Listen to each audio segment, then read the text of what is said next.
பெரிய செல்வந்தர் போட்டி வச்சாராம், ஒரு நீச்சல் குளம், அதில் யார் வேணாலும் குதித்து அந்த பக்கம் போய் கரையேறலாம். அந்த நீச்சல் குளத்தில் விஷப்பாம்புலாம் கிடக்கு. யார் துணிஞ்சி அந்த விஷப்பாம்பு இருக்கிற குளத்தில் குதித்து அந்த பக்கம் போய் கரையேறானோ அவனுக்கு ஒரு 100 ஏக்கர் நிலம் கொடுப்பேன். அது வேண்டான்னா ஒரு 1000 ஆடு கொடுப்பேன். அதுவும் வேண்டான்னா என் பொண்ணை கொடுப்பேன் அப்படின்னு போட்டி வச்சார். அதான் மாப்பிள்ளையை தேர்ந்தெடுக்கிறதுக்கு அவர் ஒரு வழி, நீச்சல் குளத்தில் குதிச்சு கரையேறணும். இப்போ அந்த ஊரில் இருக்கிற இளைஞர்கள்லாம் வந்து பார்க்குறாங்க அந்த குளத்தில் குதிக்கணும்னு. ஆனால் குளத்தில் வெறும் விஷப்பாம்புலாம் கிடக்கு.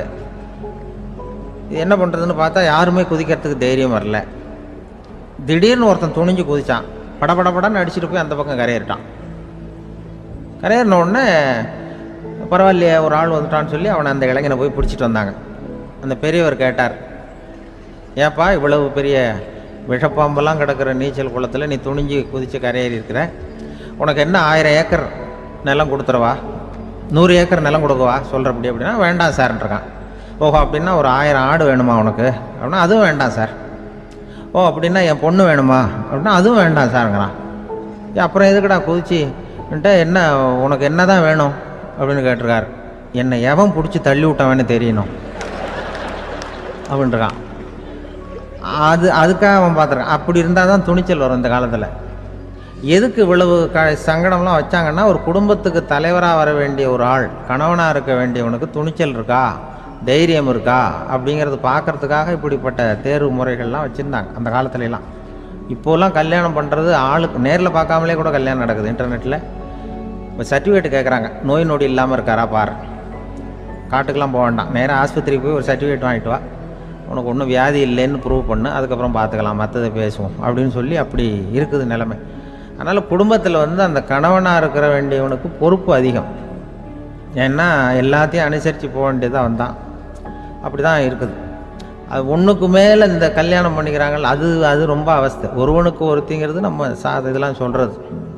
ஒன்றுக்கு மேற்பட்ட திருமணங்கள் வந்து சங்கடத்தில் தான் கொண்டு வந்து விடும். நிறைய சொல்லுவாங்க. உலகத்திலேயே ஒரு பெரிய இது என்ன தெரியுங்களா, இயற்கை வந்து நிர்ணயம் பண்ணுது. இப்போ வந்து நம்ம சில பேருக்கு எனக்கு பொம்பளை பிள்ளை வேண்டாம் ஆம்பளை பிள்ளை வேண்டான்னு சொல்லி இந்த ஸ்கேன் பண்ணி என்னென்னவோ பண்ணிகிட்டு இருக்கிறாங்கல்ல. ஆனால் இயற்கை வந்து அந்த 50-50 ரேஷியோவை அது வந்து மெயின்டைன் பண்ணிகிட்ருக்கு. இந்த உலகத்தில் ஒரு அதிசயமான உண்மை என்னென்னா, 116 ஆம்பளை பிள்ளை பிறந்தா 100 பொம்பளை பிள்ளை பிறகுதான். உலக அளவில் 116 ஆம்பளை பிள்ளை பிறந்தா 100 பொம்பளை பிள்ளை பிறகுது. இது எதுக்கு 16 அதிகமாக பிறக்குதுன்னா, அந்த வாலிப வயசு அடையிறதுக்குள்ளே 16 செத்து போகுது. 16 அங்கங்கே ஓடுறது கொஞ்சம் முரட்டுத்தனமாக போகிறதுனால செத்து போகுது. அந்த 50-50 இந்த ஒருத்தருக்கு ஒருத்தங்கிற ரேஷியோவை இயற்கை வந்து மெயின்டைன் பண்ணிகிட்டு இருக்கு. அது ஒரு பெரிய அதிசயம். அதை விட பெரிய அதிசயம் என்னென்னா, இந்த உலக யுத்தம் நடந்ததில்ல, முதல் உலக யுத்தம், 2வது யுத்தம், அப்போ பார்த்துருக்குறாங்க, கணக்கு எடுத்துருக்குறாங்க. அந்த யுத்தம் முடிஞ்ச பிறகு 116 ஆம்பளை பிள்ளைக்கு பதிலாக 160 170 பிறக்க ஆரம்பிச்சுதான். 100 பெண் குழந்தைக்கு 170 180 ஆண் குழந்தை. இது எதுக்குன்னா, அந்த போரில் செத்து போகுதில்ல ஆம்பளை பிள்ளைகள், அதை ஈடுகட்டுறதுக்காக அதிகமாக பிறக்க ஆரம்பிச்சிருக்கு. அந்த அளவுக்கு வந்து இயற்கை வந்து ஒரு பெரிய ரேஷியோவை மெயின்டைன் பண்ணுது. அதாவது ஒருவனுக்கு ஒருத்திங்கிறத அது சொல்லிகிட்டு இருக்கு. புறாவெல்லாம் வளர்த்திங்கன்னா, நான் கூட புறா வளர்த்துருக்குறேன் ஊரில். புறா வளர்த்திங்கன்னா ஒரு தடவைக்கு 2 முட்டை தான் விடும் ஒரு வீட்டுக்கு. அந்த 2 முட்டையும் குஞ்சு பறிச்சுன்னா அதில் ஒன்று வந்து ஆணாக இருக்கும், ஒன்று பொண்ணாக இருக்கும். அது எந்த முட்டை ஆண் எந்த முட்டை பெண்ணுங்கிறத இயற்கை நிர்ணயம் பண்ணுது. அதை வந்து நம்ம மாற்றவே முடியாது. 2ஐயும் அந்த பெண்ணாவோ 2ஐயும் ஆணாவோ மாற்ற முடியாது நம்ம. அதனால் அந்த இயற்கையை புரிஞ்சுக்கிட்டு நாம் நடந்துக்கணும். அதனால தான் ஒரு கணவன் ஒரு மனைவி, அதான் ஒருத்தருக்கு ஒருத்தங்கிறது. ஒன்றுக்கு மேலேனா சங்கடம் தான். ஒரு பஸ்ஸில் வந்து ரெண்டு பெண்கள் வந்துக்கிட்டு இருந்தாங்களாம். பஸ்ஸு பிரயாணம். 2 பெண்கள் வந்து பக்கத்தில் உட்காந்துருக்காங்க. அந்த கண்டக்டரை கூப்பிட்ருக்காங்க, இங்கே வாயா அப்படின்னு அந்த ஒரு அம்மா கூப்பிட்ருக்கு. என்னம்மா அப்படின்ட்டுருக்கார். வந்து இந்த ஜன்னலை திறந்து விட்டு போ அப்படின்னு. சரின்னு பக்கத்தில் இருந்த ஜன்னலை திறந்து விட்டு அவர் போயிட்டார். பக்கத்தில் இருந்தாமா உடனே இங்கே வாயா மறுபடியும் வாயான்னு கூப்பிட்ருக்கு. வந்து என்ன இந்த ஜன்னலை மூடிவிட்டு போ அப்படின்ட்டுருக்கு. மூடிவிட்டு போனார். மறுபடியும் அந்த முன்னாடி கூப்பிட்டது வாமா வாயான்னு மறுபடியும் கண்டக்டரை கூப்பிட்டு, என்ன இந்த பார், இந்த ஜன்னலை வந்து நீ மூடி வச்சின்னா நான் மூச்சு திணறி செத்து போடுவேன். அப்புறம் உடனே பக்கத்தில் இருந்தம்மா தபாரியா அந்த அம்மா பேச்சை கேட்டுட்டு நீ திறந்து வச்சின்னா நான் குளிர் தாங்காமல் செத்து போடுவேன் அப்படின்ட்டு அவர் தலையை பிச்சுக்கிறார் கண்டக்டர். என்னடா பெரிய ரொம்ப போச்சேன்னு, கொஞ்சம் தூரம் பிரயாணம் இதில் கூட அட்ஜஸ்ட் பண்ணி போகக்கூடாதா அப்படின்னு. அப்போ அந்த பஸ்ஸில் பின்னாடி ஒருத்தன் கடைசி சீட்டில் வெயில் தாங்காமல் சட்டையெல்லாம் கட்டி போட்டுட்டு ஒரு கிராமத்து ஆள் பீடி குடிச்சிட்டு வரான். அவர் கூப்பிட்ருக்கான் அந்த ஆள், அந்த கண்டக்டர் இங்கே வாயா, அங்கே என்ன தகராறு அப்படின்னு. அந்த எதிர்த்து வீட்டுக்காரன் வந்தானே முன்னாடி பஞ்சாயத்துக்கு, அது மாதிரி கண்டக்டர் இங்கே வாயா, அவன் ஏன் நீ என்ன சொல்ல போகிற அப்படின்ட்டு வந்திருக்கான். சட்டையெல்லாம் கட்டி போட்டு பீடி குடிக்கிறோம், பீடி புகையை ஊதி விட்டு அங்கே என்ன தகராறு அப்படின்னு கேட்டிருக்கான். ஒன்றும் இல்லையா, அந்த அம்மா வந்து ஜன்னலை திறந்தா செத்து போவேங்கிறது, இந்த அம்மா ஜன்னலை மூடுனா செத்து போவேங்கிறது, நான் என்னையா பண்ணுறது ஒரு ஆள், இதுக்கு ஏன் கவலைப்படுறேன், நான் சொல்கிறத கேள், நான் தீர்த்து வைக்கிறேன் பிரச்சனையை அப்படின்னு சொல்லிவிட்டு பீடியை எடுத்துவிட்டு புகையை ஊதிவிட்டு சொன்னானா, கொஞ்ச நேரம் அந்த ஜன்னலை மூடி வை, அந்த அம்மா செத்து போவோம், அப்புறம் திறந்து வை, இந்த அம்மா செத்து போவோம், நாம் நிம்மதியாக போகலாம் அப்படின்னு சொல்லிட்டு பீடி குடிக்க ஆரம்பிச்சிட்டான். அவருக்கு கோவம் வந்துட்டுது கண்டக்டருக்கு. நீ உனக்கு என்னையா நீ பாட்டுக்கு சொல்லிட்டு போடுவ, அந்த 2 அம்மாவும் செத்து போச்சுன்னா அவங்க வீட்டுக்காரனுக்கெல்லாம் யார் பதில் சொல்கிறது அப்படின்னா, கவலையே படாத, 2 பேருக்கும் நான் தான் வீட்டுக்காரன். அதனால தான் அந்த யோசனையை சொன்னேன் அவங்ககிட்ட. அப்புறம் இது ஒரு சீன தேசத்து அரசர் இருந்தார். அவருக்கு வயசாயிட்டுது. அவருக்கு அடுத்தபடியாக அவருடைய புள்ள பட்டத்துக்கு வரணும், ஆட்சி பொறுப்பை ஏற்றுக்கணும். ஒரு நல்ல தலைவனுக்கு இருக்க வேண்டிய பண்புகள்லாம் தன்னுடைய மகனுக்கு இருக்கணும்னு விரும்பினார் அந்த அரசர். அதனால் இளவரசனை பக்கத்தில் இருந்த ஒரு குரு கிட்ட அனுப்புனார். இளவரசன் அவர்கிட்ட போய் சேர்ந்தான். அந்த குரு என்ன பண்ணார் தெரியுமா, இவனை பார்த்து சொன்னார், இதை பாருப்பா, நீ என்ன பண்ணுற, இப்போவே பக்கத்தில் இருக்கிற காட்டுக்கு போ, நடுக்காட்டில் போய் ஒரு இடத்துல உட்காந்துக்கோ, அங்கே என்னென்ன சத்தம்லாம் உன் காதில் விழுதுன்னு கவனித்து கேளு, உன் காதில் விழுந்த ஓசைகள் என்னென்னங்கிறத என்கிட்ட வந்து சொல்லு, அதுதான் எனக்கு தெரியணும், உனக்கு வேலையும் அதுதான் அப்படின்னு சொல்லி அனுப்பி வச்சுட்டார். இளவரசன் காட்டுக்கு போனான். குரு சொன்னபடியே ஒரு இடத்துல உட்காந்து கவனித்து கேட்டான். அதுக்கப்புறம் குருக்கிட்ட திரும்பி வந்தான். என்னென்ன சத்தம்லாம் கேட்ட அப்படின்னு கேட்டார் குரு. குருவே, காட்டில் நான் பறவைகள் சத்தம்லாம் கேட்டேன், மிருகங்களின் ஓசையையும் கேட்டேன், இதை தவிர இடி மின்னல் மழை இதுகளோட சத்தத்தையும் கேட்டேன் அப்படின்னா. குரு யோசனை பண்ணார், நீ இன்னமும் சரியாக கேட்கல, அதனால் மறுபடியும் காட்டுக்கு போ, கொஞ்ச நாள் தங்கியிருந்து கேட்டுட்டு வா அப்படின்னார். இளவரசனுக்கு ஒன்றும் புரியல. இருந்தாலும் குருவின் கட்டளையாச்சே, மறுக்க முடியுமா? உடனே அவன் மறுபடியும் காட்டுக்கு போனான். ஒரு இடத்துல உட்காந்தான். கொஞ்ச நேரம் உன்னிப்பாக கவனித்து கேட்டான். சில நாள் கழித்து குருக்கிட்ட திரும்பி வந்தான். குருவே, இந்த தடவை சில துல்லியமான சத்தங்களை எல்லாம் கேட்டான். தேனி பறக்கிற சத்தம், நீரோடையின் மெல்லிய ஓசை, இதெல்லாம் கேட்டேன்னா. குரு சிரித்தார். நீ மறுபடியும் காட்டுக்கு போ, இன்னும் சில நாள் அங்கே இரு, முழுமையாக கவனமாக கேட்டுக்கிட்டு வா அப்படின்னு சொல்லி அனுப்பி வச்சுட்டார். இளவரசனுக்கு குழப்பம் அதிகமாயிட்டுது. ஒன்றுமே புரியல. மறுபடியும் காட்டுக்கு போனான். மௌனமாக ஒரு இடத்துல உட்காந்துட்டான். அப்படியே தியானத்தில் ஆழ்ந்துட்டான். சில நாளில் அவனுக்கு இதுவரை கேட்காத ஓசைகள்லாம் கேட்க ஆரம்பிச்சிட்டுது. இதைத்தான் நான் கேட்கணும்னு என்னுடைய குரு எதிர்பார்த்துருக்கிறாருங்கிறத புரிஞ்சுக்கிட்டான். உடனே குரு கிட்ட ஓடனான். குருவே, இந்த தடவை காதுகளுக்கு கேட்க முடியாத சில ஓசைகளை கூட என்னால் உணர முடிஞ்சுது. பூ மலருகிற ஓசை, சூரியனால் பூமி சூடாகிறப்போ எழுகிற ஓசை, காலை பனித்துளி இந்த புல்லுலாம் குடிக்கிற ஓசை, இது எல்லாம் என்னால் நல்லா கேட்க முடிஞ்சுது அப்படின்னா. குருவுக்கு இப்போ தான் திருப்தி ஏற்பட்டு தான். இளவரசனை பார்த்து சொன்னார், இதை பாருப்பா, இப்போ தான் நாட்டை ஆளுகிற தகுதி உனக்கு வந்திருக்குது அப்படின்னு சொல்லி அதுக்கு விளக்கமும் கொடுத்தாராம்.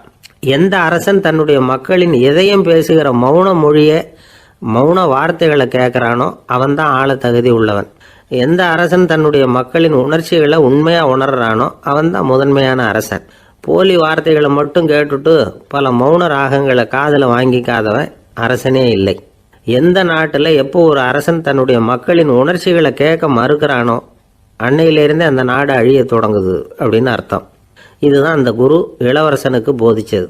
வாயால் பேசுகிறத மட்டும் கேட்டு ஏமாறக்கூடாது, உணர்ச்சிகளையும் கேட்கறதுல தான் மனப்பக்குவம் உண்டாகும்.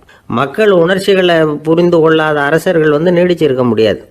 அது மாதிரி நாடுகளில் அடிக்கடி குழப்பம் தான் உண்டாகும். அப்படி இருந்தால் அடிக்கடி ஆட்சி மாறிட்டு இருக்கும். அப்படிப்பட்ட ஒரு தேசம், அங்கே ஒரு சிறைச்சாலையில் 3 கைதிகள் பேசிக்கிட்டு இருந்தாங்க. ஒருத்தன் சொன்னான், நான் இந்த நாட்டு ராஜாவை எதிர்த்து பேசிக்கிட்டு இருந்தேன், அதனால் என்னை பிடிச்சி கொண்டாந்து இங்கே போட்டுட்டாங்க அப்படின்னா ஒருத்தன். இன்னொருத்தன் சொன்னான், நான் இந்த நாட்டு ராஜாவை ஆதரித்து பேசிக்கிட்டு இருந்தேன், அதனால் என்னை பிடிச்சி கொண்டாந்து இங்கே தள்ளிவிட்டாங்க அப்படின்னா. அது சரி, நீ என்ன தப்பு பண்ண அப்படின்னு சொல்லி 3வது ஆளை பார்த்து இவங்க கேட்டாங்க. அதுக்கு அந்த ஆள் சொல்கிறான், நான் தான் இந்த நாட்டு ராஜா அப்படின்னா. ஒரு ஊரில் ஒரு ஞானி இருக்கிறார், ரொம்ப பெரிய ஞானி. ரொம்ப வயசாயிட்டுது. கடைசி காலத்தில் அவர்கிட்ட சில பேர் வந்தாங்க. உங்கள் குரு யார் அப்படின்னு கேட்டாங்க. அவர் நிமிர்ந்து பார்த்தார். எனக்கு ஆயிரக்கணக்கான குருமார்கள் உண்டு. அவங்க பேரெல்லாம் சொல்லணும்னா இந்த காலம் பத்தாது. ஆனால் முக்கியமான ஒரு 3 பேரை பற்றி மட்டும் உங்களுக்கு சொல்கிறேன் அப்படின்னாராம். அப்புறம் சொன்னார், அந்த 3 பேரில் ஒருத்தன் ஒரு திருடன். ஒரு சமயம் ஒரு பாலைவனம் வழியாக நான் போய்கிட்டு இருந்தேன். அப்போது வழி தவறி போய் ஒரு கிராமத்துக்கு போயிட்டேன். அது இருட்டு நேரம், நடு ராத்திரி, ஊரே உறங்கி போச்சு. அந்த நேரத்தில் ஒரு ஆள் மட்டும் ஒரு வீட்டு சுவத்தில் ஏதோ பண்ணி உள்ளே நுழையிறதுக்கு முயற்சி பண்ணிகிட்டு இருக்கிறான். அவங்கிட்ட போய் நான் இன்னைக்கு இங்கே எங்கே தங்க முடியும் அப்படின்னு கேட்டேன். அதுக்கு அவன், இந்த ராத்திரி வேளையில் அது ரொம்ப சிரமம், ஒரு திருடனோட உங்களால் தங்க முடியும்னா நீங்கள் என்னோட தங்கலாம் அப்படின்னா. நான் அவங்க கூட 1 மாதம் தங்கியிருந்தேன். ஒவ்வொரு நாள் ராத்திரியும் இப்போ நான் என்னுடைய வேலைக்கு போகிறேன், நீங்கள் ஓய்வு எடுத்துக்கோங்க அப்படின்னு சொல்லிவிட்டு போவான். அவன் திரும்பி வந்த உடனே உனக்கு ஏதாவது கிடைச்சிதான்னு நான் கேட்பேன். அதுக்கு அவன், இன்னைக்கு ராத்திரி ஒன்றும் இல்லை, நாளைக்கு மறுபடியும் முயற்சி பண்ணுவேன் அப்படின்பா. எப்பவும் அவன் நம்பிக்கை இழந்ததே கிடையாது, எப்பவும் சந்தோஷமாகவே இருப்பான். நானும் ரொம்ப காலமாக தியானம் பண்ணிக்கிட்டே இருந்தேன், ஒன்றுமே நடக்கலை.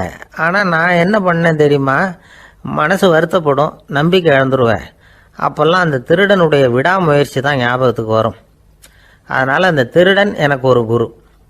என்னுடைய 2வது குரு யாருன்னா அது ஒரு நாய். இது எப்படின்னா, ஒரு சமயம் எனக்கு ரொம்ப தாகமாக இருந்தது. ஒரு நதியை நோக்கி போய்கிட்டு இருந்தேன். அப்போ ஒரு நாயும் வந்தது. அதுக்கும் தாகம். ஓடி வந்து ஆற்றை பார்த்தது.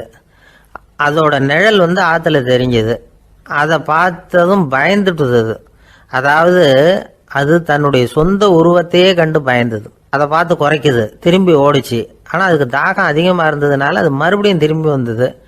பார்த்தா மறுபடியும் தண்ணியில் நாயோட உருவம் தெரியுது. இப்படி சில தடவை பண்ணிச்சு. இருந்தாலும் கடைசியில் தண்ணியில் குதிச்சுட்டுது துணிஞ்சி. இப்படி குதித்த உடனே அதோட உருவமும் மறைஞ்சுட்டுது. இதை பார்த்தேன். நான் என்ன புரிஞ்சுக்கிட்டேன்னா, எவ்வளவுதான் பயம் இருந்தால் கூட ஒருத்தன் தைரியமாக காரியத்தில் இறங்கணும் அப்படிங்கிறத புரிஞ்சுக்கிட்டேன். இந்த போதனை அந்த நாய்கிட்ட இருந்து எனக்கு கிடைச்சிது. இது ஒன்று. அடுத்தது என்னுடைய 3வது குரு யாருன்னா அது ஒரு சின்ன குழந்தை. நான் ஒரு சமயம் ஒரு நகரத்துக்கு போனேன். அங்கே ஒரு குழந்தை எரிகிற மெழுகுவத்தி ஒன்று எடுத்துக்கிட்டு வந்தது. நான் அந்த குழந்தைய பார்த்து வேடிக்கையாக கேட்டேன், ஏன் பாப்பா இந்த மெழுகுவத்தியை நீயாவே கொளுத்துனியா அப்படின்னு கேட்டேன். ஆமான்னுது அந்த குழந்தை. சரி, இந்த மெழுகுவத்தி முன்னாடி எரியாமல் இருந்தது, இப்போ எரியுது. இந்த மெழுகுவத்திக்கு வெளிச்சம் எங்கேருந்து வந்தது, அதை எனக்கு காட்ட முடியுமா அப்படின்னு கேட்டேன் அந்த குழந்தைகிட்ட. இதுக்கு அந்த குழந்தை சிரிச்சுக்கிட்டு அந்த மெழுகுவத்தியை ஊதி அணைச்சுட்டுது. அதுக்கப்புறம் என்னை பார்த்து கேட்டுது, இப்போ இந்த மெழுகுவத்தியின் வெளிச்சம் போனதை பார்த்தீங்க இல்லையா, அது எங்கே போச்சுன்னு எனக்கு சொல்லுங்க அப்படின்னுது. அந்த குழந்தை இப்படி கேட்டதும் என்கிட்ட இருந்த ஆணவம் அழிஞ்சுட்டுது. நான் படித்ததெல்லாம் அந்த வினாடியில் சுக்கு நூறாக போயிட்டுது. என்னுடைய முட்டாள்தனத்தை நான் உணர்ந்தேன் அப்படின்னு இவ்வளவும் அந்த ஞானி விவரமாக சொன்னாராம். அதனால் நாம் இன்னார்கிட்டே இருந்து தான் இதை கற்றுக்கணுங்கிறது இல்லை, யாருக்கிட்டே இருந்தும் எதையும் கற்றுக்கலாம். நம்மால் ஒருத்தன் ஒரு நாய் வளர்த்துக்கிட்டு இருந்தான். அந்த நாய்க்கு வால் கிடையாது. யாரோ ஏற்கனவே வெட்டி எடுத்துட்டாங்க. இந்த நாய் தான் சார் எனக்கு குரு, அதுகிட்டே இருந்து கூட நான் பாடம் கற்றுக்கிட்டு இருக்கிறேன் அப்படின்னா. அப்படி என்ன கற்றுக்கிட்டேன் இந்த வால் இல்லாத நாய்கிட்டே இருந்து அப்படின்னு கேட்டோம். நாம் யாருக்கிட்டையும் வாலாட்டக்கூடாது அப்படிங்கிற பாடத்தை அதுகிட்டே இருந்து தான் நான் கற்றுக்கிட்டேன் அப்படின்னா. ஒருத்தர் சிகரெட்டும் கையுமா வந்தார். சார், இந்த புகைப்பிடிக்கிற பழக்கத்தை நிறுத்தி போடணும்னு தான் பார்க்குறேன், முடியலன்னார். புகைப்பிடிக்கிறத நிறுத்துறது ரொம்ப சுலபம் சார் அப்படின்னார் இன்னொருத்தர். எப்படி சொல்கிறீங்கன்னு கேட்டார் அவர். நான் கூட ஏற்கனவே 10 தடவை அந்த பழக்கத்தை நிறுத்தி இருக்கிறேன் சார் அப்படின்னார் இவர். இதுலேருந்து என்ன தெரியுது, புகைப்பழக்கத்தை திடீர்னு விட்டு விடுறதுங்கிறது ரொம்ப கஷ்டம்னு தெரியுது. இருந்தாலும் இது சம்பந்தமான ஆராய்ச்சி, அனுபவம், இது ரெண்டையும் அடிப்படையாக வச்சு சில வழிமுறைகளை சொல்கிறாங்க. அதாவது புகைப்பிடிக்கிறத நிறுத்துறதுக்கு 10 வழிகள் உண்டு அப்படின்னு சொல்கிறாங்க. அது என்னங்கிறத தெரிஞ்சுக்கிட்டா உபயோகப்படுதான்னு பார்க்கலாமே. முதல் கருத்து என்னன்னா, கொஞ்ச நாளைக்கு புகைப்பிடிக்கிற நண்பர்களை விட்டு விலகி இருக்கணும். இதனால் புகைப்பிடிக்கிற ஆசை குறையும். அந்த பழக்கத்தை மறுபடியும் ஆரம்பிக்கப்படாதுங்கிற எண்ணம் உறுதிப்படும். 2வது கருத்து, புகைப்பிடிக்கிறதை எதிர்த்து தீவிரமாக பிரச்சாரம் செய்ய ஆரம்பிச்சிடணும். அது அடுத்தவங்களுக்கும் உபயோகப்படும், உங்களுக்கும் உபயோகப்படும். உங்கள் உள்ளுணர்வை அது தூண்டும், உங்களை உறுதி கொள்ள வைக்கும். மூன்றாவது கருத்து என்னன்னா, தினமும் 2 தடவை குளிக்கணும். எப்படி தெரியுமா? முதல்ல வெது வெதுப்பான தண்ணீர், அப்புறம் குளிர்ந்த தண்ணீர், இப்படி மாறி மாறி குளிக்கணுமா. 4வது கருத்து, உடற்பயிற்சிகள் செய்யணும். மூச்சு வாங்குற மாதிரியான பயிற்சிகள் ரொம்ப நல்லதான். பிராணாயாமம் அப்படிங்கிற மூச்சு பயிற்சி ரொம்ப நல்லதுங்கிறாங்க. அப்புறம் 5வது கருத்து, சாப்பாடு மிதமாக இருக்கணும், சீராக இருக்கணும். பச்சை காய்கறிகள், பழங்கள் சாப்பாட்டில் சேர்த்துக்கலாம். அடிக்கடி கொஞ்சம் கொஞ்சமாக சாப்பிட்டு ரத்தத்தில் சர்க்கரையின் அளவை பராமரிக்கணும். இது நரம்புகளை அமைதிப்படுத்தும். 6வது கருத்து என்னன்னா, ரொம்ப நேரம் பசியோடு இருக்கக்கூடாது. புகைப்பிடிக்கிறத நிறுத்த முயற்சி செய்யும் பொழுது எடை குறைப்பு நடவடிக்கைகளை மேற்கொள்ளக்கூடாது. 7வது கருத்து, காப்பி, தேநீர், மதுபானம், அப்புறம் போதைப் பொருள்கள் கலந்த உணவுகள் இதெல்லாம் வேணாம். புகைப்பிடிக்கிறத அதெல்லாம் ஊக்கப்படுத்தும். கடுகு, மிளகு, அப்புறம் காரமான பொருள்களை தவிர்க்கணும். உப்பு அளவை குறைக்கணும். தினமும் 10 கோவள தண்ணீராவது குடிக்கணும். வெறும் தண்ணி புகைப்பிடிக்கிற ஆவலை தணிக்குதான். 8வது கருத்து, கையில் சிகரெட்டு, புகையில ஏதாவது இருந்தால் உடனே தூக்கி எறிஞ்சிருங்க. அது கையில் இருக்கிற வரைக்கும் புகைப்பிடிக்கிற ஆசை வந்துக்கிட்டே இருக்கும். 9வது கருத்து என்னன்னா, இறை நம்பிக்கை உள்ளவங்க புகைப்பிடிக்கிற எண்ணம் வர்றப்போவெல்லாம் பிரார்த்தனை செய்ய ஆரம்பிச்சுடலாம். 10வது கருத்து, உங்களுக்கு ரொம்பவும் வேண்டியவங்க யாரோ அவங்கக்கிட்ட எல்லாம் நீங்கள் புகைப்பிடிக்கிறத நிறுத்தி விட்டதா சொல்லிவிடுங்க. இந்த 10 வழிகளையும் கடைபிடிக்க ஆரம்பிச்சுட்டா புகைப்பிடிக்கும் பழக்கத்தை நிறுத்தி விடலாம் அப்படின்னு சொல்கிறாங்க அனுபவப்பட்டவங்க. முயற்சி பண்ணி பார்க்கலாம். ஒரு முக்கியமான இடத்துல நின்றுக்கிட்டு இருந்தார் ஒருத்தர். அங்கே இன்னொருத்தர், ஏன் சார் இந்த இடத்துல சிகரெட் பிடிக்கலாமா அப்படின்னு அனுமதி கேட்டார். இந்த இடத்துல சிகரெட் பிடிக்கக்கூடாதுங்க அப்படின்னாரு இவர். நீங்கள் இப்படி சொல்கிறீங்க, ஆனால் இந்த இடத்துல கீழே நிறைய சிகரெட் துண்டுகள் கிடக்குதே, அவங்கெல்லாம் யார்? அவங்கெல்லாம் உங்கள் மாதிரி என்கிட்ட அனுமதி கேட்காதவங்க அப்படின்னாராம் இவர். ஒரு ஊரில் ஒரு பெரிய ஞானி இருந்தார். அவர் படுக்கையில் இருந்தார். இன்னும் கொஞ்ச நேரம்தான் அவர் இந்த உலகத்தில் இருக்க போகிறார். அவரை சுற்றி ஏகப்பட்ட கூட்டம். ஏற்கனவே அவருடைய உபதேசங்களை கேட்டவங்க பல பேர் அவரை சுற்றி நிற்கிறாங்க. அந்த ஞானி மெதுவாக கண்ணை திறந்து பார்க்குறார். எல்லாரும் அவருடைய கடைசி வார்த்தையை கேட்கறதுக்காக அவளோட காத்துக்கிட்டு இருக்கிறாங்க. அந்த ஞானி மெதுவாக பேச ஆரம்பித்தார். நான் என்னுடைய வாழ்நாள் பூராவும் உங்களுக்கு நிறைய போதனைகள் சொல்லிக்கிட்டு இருக்கிறேன். பேரானந்தம், மகிழ்ச்சி, தியானத்தன்மை இதை பற்றியெல்லாம் சொல்லியிருக்கிறேன். இப்போ நான் வேற ஒரு கரைக்கு போய்கிட்டு இருக்கிறேன். நான் இனிமேல் இந்த கரையில் இருக்க மாட்டேன். நீங்கள் நான் சொன்னதையெல்லாம் கேட்டீங்க, ஆனால் எதையும் நீங்கள் நடைமுறைப்படுத்தி பார்க்கல. எல்லாம் கேட்டதோடு சரி, அதோடு விட்டுவிட்டீங்க. அப்புறம் அதை தள்ளி போட்டுக்கிட்டே வந்துட்டீங்க. மேலும் அதை தள்ளி போடுறதுல எந்த பிரயோஜனமும் கிடையாது. இப்போ நான் போய்கிட்டு இருக்கிறேன். உங்களில் யாராவது என்னோட வர்றதுக்கு தயாரா அப்படின்னு கேட்டார். அவ்வளவுதான். யாரும் வாயை திறக்கல. ஒரே மௌனம், சத்தமே இல்லை. ஒருத்தர் பார்த்துக்கிட்டே நிற்கிறாங்க. அந்த கூட்டத்தில் ஒரு ஆள் அந்த ஞானி கூடவே 40 வருஷத்துக்கு மேலே இருந்திருக்கிறான். அவனும் வாயை திறக்காம இன்னொருத்தன் முகத்தை பார்த்துக்கிட்டே நிற்கிறான். இந்த சமயத்தில் பின்னாடி நின்றுட்டு இருந்த ஒருத்தன் கையை தூக்கினான். ஞானி அவனை பார்த்தார். சரி, ஒருத்தனுக்காவது நம்மோட வர்றதுக்கு தைரியம் இருக்குது அப்படின்னு நினைச்சார். ஆனால் அந்த ஆள் என்ன சொன்னான் தெரியுமா? ஐயா, நீங்கள் கேட்குறப்போ நான் உடனே எழுந்திருக்கல, கையை மட்டும்தான் தூக்கினேன். என்ன காரணம்னா, நான் எப்படி அடுத்த கரைக்கு சேர்றதுங்கிறது தெரிஞ்சுக்கிறதுக்காக தான்.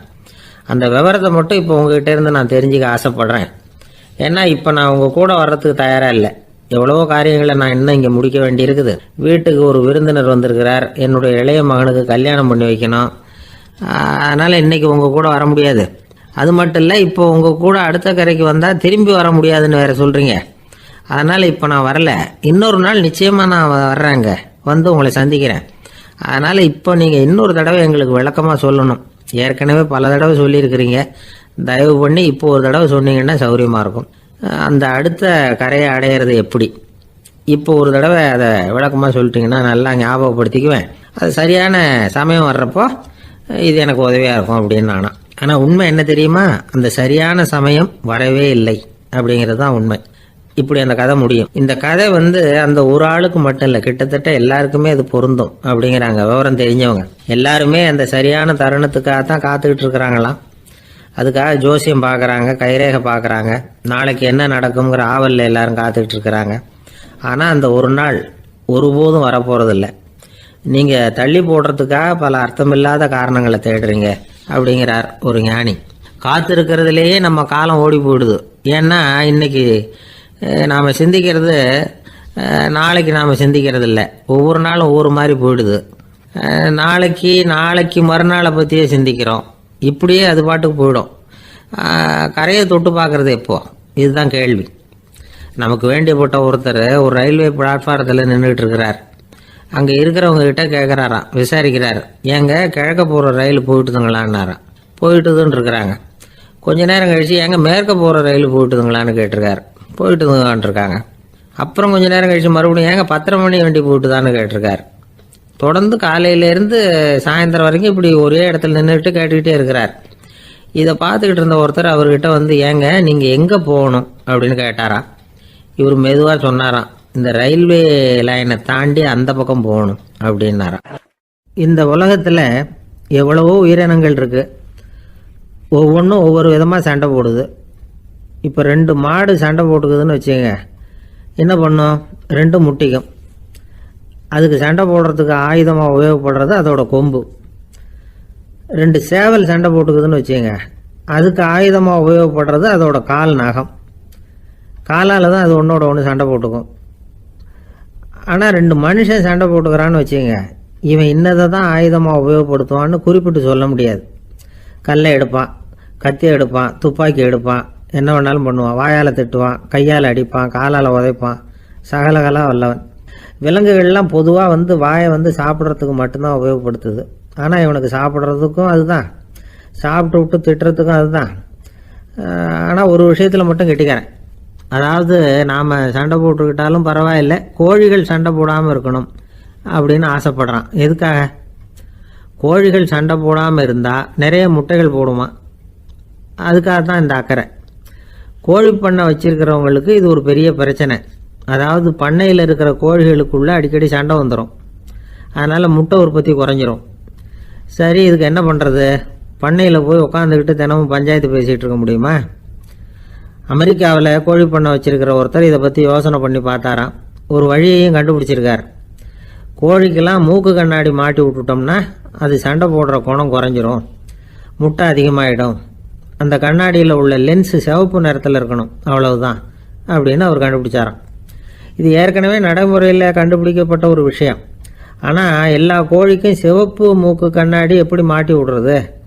அப்படியே மாட்டி விட்டாலும் அது நழுவாமல் இருக்கணுமே. இப்போ நாமெல்லாம் நடு விரலால் மூக்கு கண்ணாடி நடுவில் தொட்டு அப்படி ஸ்டைலாக சரி பண்ணிக்கிறோம். அது மாதிரி கோழி எப்படி சரி பண்ணிக்கும்? இதுதான் பிரச்சனை.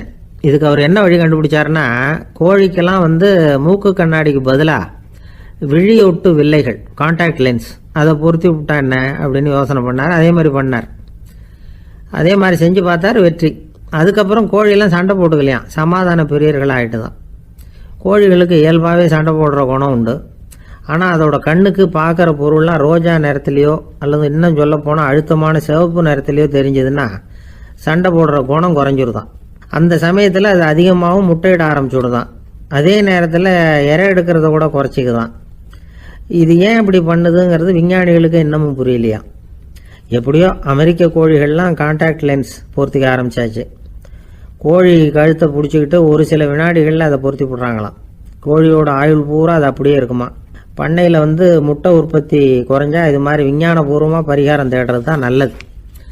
நமக்கு வேண்டியப்பட்ட ஒருத்தர், அவர் ஒரு கோழி பண்ணை வச்சுருந்தார். அந்த பண்ணையில் பாதி கோழி திடீர்னு செத்து போச்சு. உடனே ஒரு கால்நடை மருத்துவர்கிட்ட போக வேண்டியது தானே. அங்கே போகல. உள்ளூரில் மந்திரம் பண்ணிகிட்டு இருந்த ஒரு சாமியார்கிட்ட போனார். அவர் காலில் விழுந்தார். சாமி, என் பண்ணையில் பாதி கோழி செத்து போட்டுதுன்னார். சாமியார் யோசனை பண்ணார். சரி, பண்ணையில் வாசப்படி கிழக்கு பக்கமாக வச்சுருக்கியா மேற்கு பக்கமாக வச்சுருக்கியான்னு கேட்டார். கிழக்கு பக்கமாக இருக்குன்னார் அவர். அதுதான் தப்பு, மேற்கு பக்கமாக அதை மாற்று சரியாக போடும்னாராம். அதே போல் அவர் போய் மாற்றிவிட்டார். அப்பவும் பாதி செத்து போச்சு. மறுபடியும் சொன்னார், சாமி மறுபடியும் பாதி கோழி செத்து போட்டுதேன்னார். சரி, கூரை எப்படி போட்டிருக்க? ஓடு போட்டிருக்கியா இல்லை கீத்து போட்டிருக்கியான்னார்.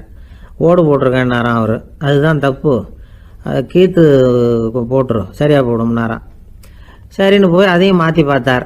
மறுபடியும் போயிட்டுது, கோழி செத்து போச்சு. வந்தார். மறுபடியும் பாதி செத்து போச்சு சாமின்னு வந்தார். இவரும் யோசனையை மாற்றி மாற்றி சொல்லிகிட்டே இருக்கிறார். இப்படி அவரும் மாற்றி மாற்றி பார்த்தார். 6வது தடவையாக அவரை தேடிட்டு வந்தார். அந்த சமயத்தில் இவர் ரொம்ப தீவிரமாக யோசனை பண்ணி பார்த்துட்டு, அது சரிப்பா, நீயும் என்கிட்ட சளைக்காமல் வந்துக்கிட்டு இருக்கிற, நானும் யோசனை சொல்லிகிட்டு இருக்கேன்.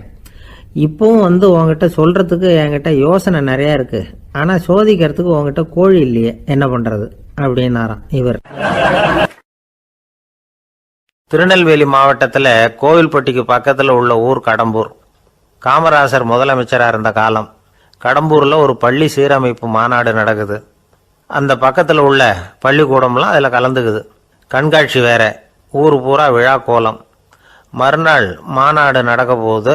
ஆனால் முதல் நாளே மழை பிடிச்சிக்கிட்டுது. மறுநாளும் அது விடாமல் பேஞ்சிக்கிட்டு இருக்குது. காமராசர் காலையிலேருந்து பல்வேறு நிகழ்ச்சிகளில் கலந்துக்கிட்டு சாயந்தரமாக கடம்பூருக்கு வந்து சேர வேண்டியவர். மழை பேஞ்சிக்கிட்டு இருக்கிறதுனால நிகழ்ச்சி ரத்தாயிடுமோ என்னமோ அப்படின்னு எல்லாரும் சந்தேகப்பட்டுக்கிட்டு இருக்கிறாங்க. அவர் கோவில்பட்டி பயணிகள் விடுதியில் இருக்கிறார். கடம்பூர்லேருந்து சில பேர் போய் அவரை சந்திக்கிறாங்க. மழை பெஞ்சிக்கிட்டு இருக்குதே, என்ன செய்யலாம் அப்படின்னு கேட்குறாங்க. மழை பெஞ்சா நல்லது தானே, அதுக்காக மாநாட்டை எதுக்காக ரத்து செய்யணும்? ஆசிரியர்கள் எவ்வளவு கஷ்டப்பட்டு ஏற்பாடு பண்ண மாநாடு, கட்டாயம் வந்துடுறேன் அப்படின்னாராம் காமராசர். உடனே புறப்பட்டார். மழையை பொருட்படுத்தாத மக்கள் கூட்டம். அது கலையாமல் காத்துக்கிட்டு இருக்கிறாங்க அவ்வளோ பேரும். தலைவர் வந்துட்டார்னு தெரிஞ்சது ஜனங்களுக்கு ஏகப்பட்ட உற்சாகம். ஜனங்கள் அவ்வளவு உற்சாகமாக வரவேற்றாங்க. மாநாடு ஆரம்பமாச்சு. மலர் மாலைகள் மலை மாதிரி குவிய ஆரம்பிச்சுட்டுது.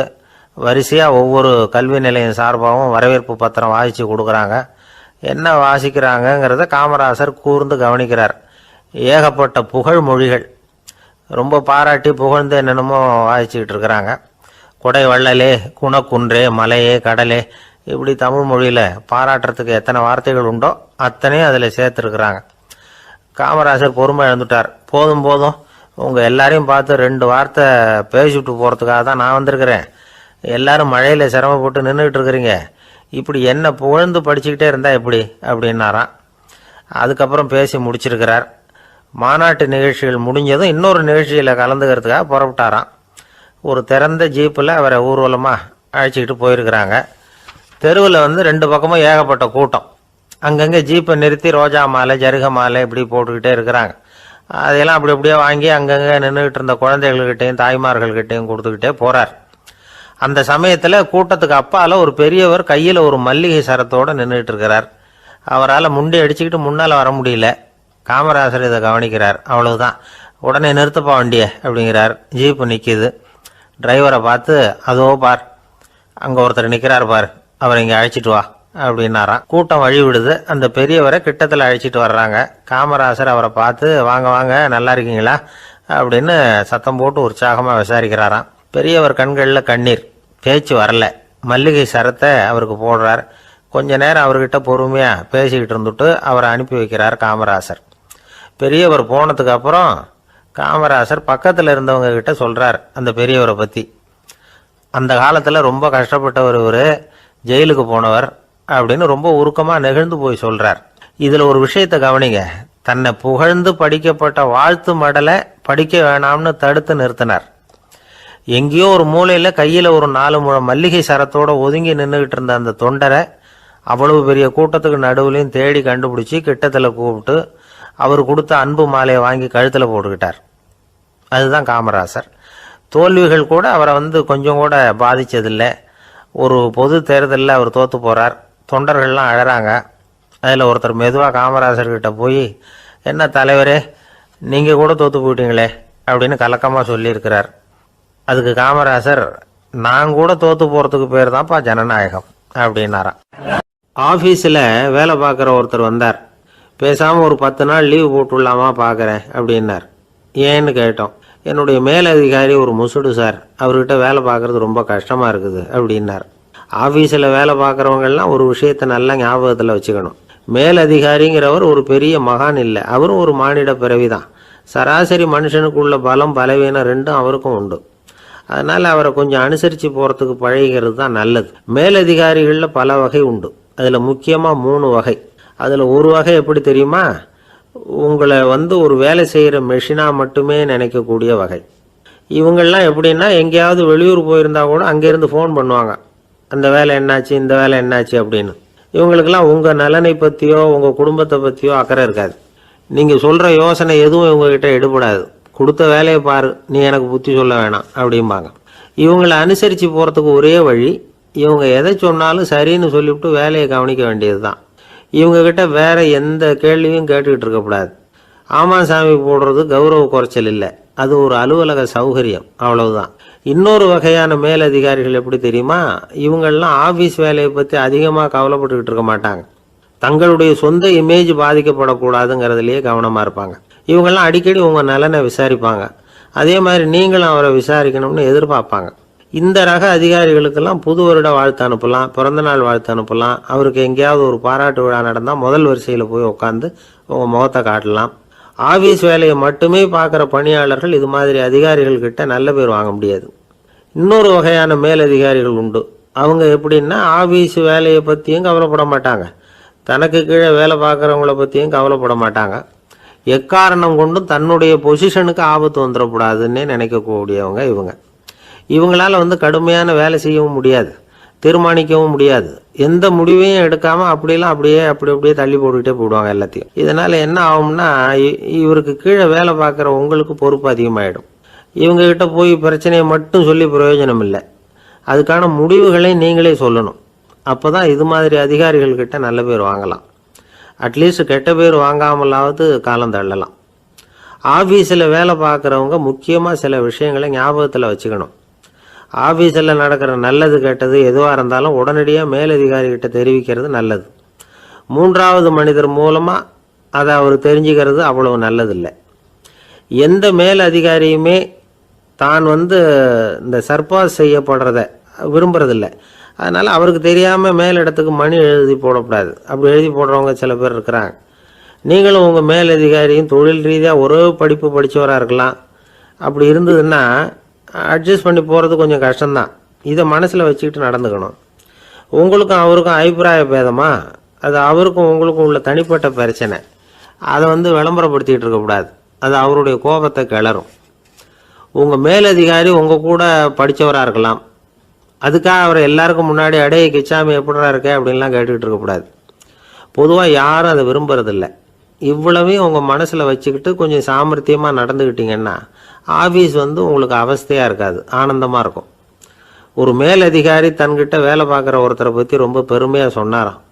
எங்கள் ஆஃபீஸில் எவ்வளவோ பேர் வேலை பார்க்குறாங்க, எல்லாரும் தினமும் ஏதாவது பிரச்சனைகளை சொல்லிகிட்டு இருப்பாங்க. ஆனால் இவர் ஒருத்தர் மட்டும்தான் இது வரைக்கும் என்கிட்ட எந்த பிரச்சனையும் சொன்னதே இல்லை. அவர் பாட்டுக்கு வருவார், வேலை பார்ப்பார், போயிடுவார் அப்படின்னாராம். நான் உடனே அவ்வளவு பெருமைக்குரிய அந்த ஊழியரை பார்த்து கேட்டேன், ஏன்பா உன்னுடைய மேலதிகாரிகிட்ட நீ எந்த பிரச்சனையும் கொண்டுகிட்டு போகிறதே இல்லையாமே அப்படின்னு கேட்டேன். அதுக்கு அவர் சொல்கிறாரு, ஆமாங்க, அது ஏன்னா அவரால் எந்த பிரச்சனையுமே தீர்க்க முடியாதுங்கிறது எனக்கு நல்லா தெரியும், அதனால் அப்படி செய்கிறேன், வேற ஒன்றும் இல்லை அப்படின்னார் ரொம்ப பொறுமையாக.